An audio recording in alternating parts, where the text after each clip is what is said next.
Namamatay ang sobrang pag-inom ng tubig. Ganyan ang sinapit ng isang babae sa Amerika matapos lumagok ng 2 litro ng tubig sa loob lang ng 20 minuto. Nasa frontline ng balitang yan si Jenny Dongon. Laman ng balita sa loob at labas ng bansa ang pagkasawi ng isang babae sa Indiana, USA. Ang ikinamatay, sobrang pag-inom ng tubig. Sa report ng New York Post, ang biktima ay si Ashley Summers, 35 years old. Nakaramdam daw si Summers ng matinding pagkauhaw habang nasa bakasyon noong July 4. Kaya uminom siya ng maraming tubig. Pagkalipas ng ilang oras, nahilo na siya at sumakit ang ulo.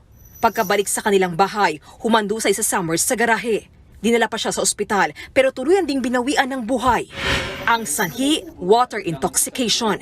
Ayon sa mga ulat, uminom daw ng ganito karami o 2 liters ng tubig ang biktima sa loob ng 20 minutes. Pero sabi ng mga doktor, 1 litro lang ng tubig ang kayang salain ng ating kidney o bato sa loob ng 1 oras. At kapag sumobra ito, delikado na ang isang tao. Ayon sa clinical nutritionist na si Dr. Dex Makalintal, ang water intoxication ay isang pambihirang kondisyon na pwedeng mangyari kahit kanino. Kapag daw kasi uminom ng sobrang dami ng tubig sa loob ng maikling panahon, maaaring bumagsak ang sodium sa dugo. Ang tawag dyan, hyponatremia. Kapag sobra kasi ang tubig, lulusawin ito ang sodium sa dugo. Ang sodium ay mahalaga para hindi mamaga ang cells ng katawan. Kaya raw ng ibang cell natin pamamaga, pero ibang usapan pag umabot yan sa brainstem. Mamamaga kasi ito at posibleng mamagali ng utak. Maaring mauwi yan sa seizures, makomatose o ang pinakamalala, mamatay ang isang tao. So nangyari dito, bumagsak yung sodium ng pasyente. At kapag bumagsak yung sodium ng pasyente, pwede siyang mag-swell. So pagka nag-swell yung cells, no, kasama sa brain, pwede mag-swell yung brain natin. So ano mangyayari? Katukin mo yung ulo mo. No, pagka kinatok mo yung ulo mo, mapapansin mo, hard siya, hindi siya nag-e-expand. Nag-e-expand yung nasa loob. Git naman ni Doc Dex, hindi masama ang pag-inom ng 2 litrong tubig kada araw.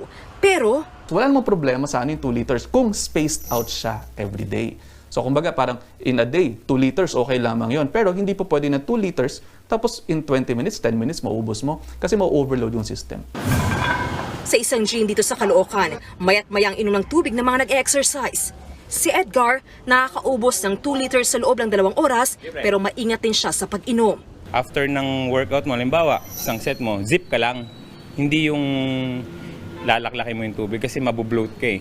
So pagka nag-bloat ka, na-bloated ka, mahirapan ka makapag-execute ng mga exercise mo. 4 liters naman ang nauubos ni Nonoy sa 5 hanggang 6 na oras sa gym. Unti-unti lang. Kasi magkuhan sa tiyan yun eh. Mabigat sa tiyan. Oo. Lang na kunting lagok. Kunting dito lang talaga sa lalamunan. Pangbasa lang siya. Para hindi lang tayo matuyuan. Sabi ni Doc Dex, kahit tubig pa yan, drink moderately pa rin. Yung 8 to 10 glasses, okay lamang. Even 12 glasses, okay lamang. Pero in a day. Hindi naman sinasabi na uminom ka ng 8 to 10 glasses in 1 hour. Kasi tandaan natin, ang ating mga katawan, mayroong mga functions yan. At saka uminom ng naaayon sa uhaw. Nagbabalita mula sa Frontline, Jenny Dongon, News 5.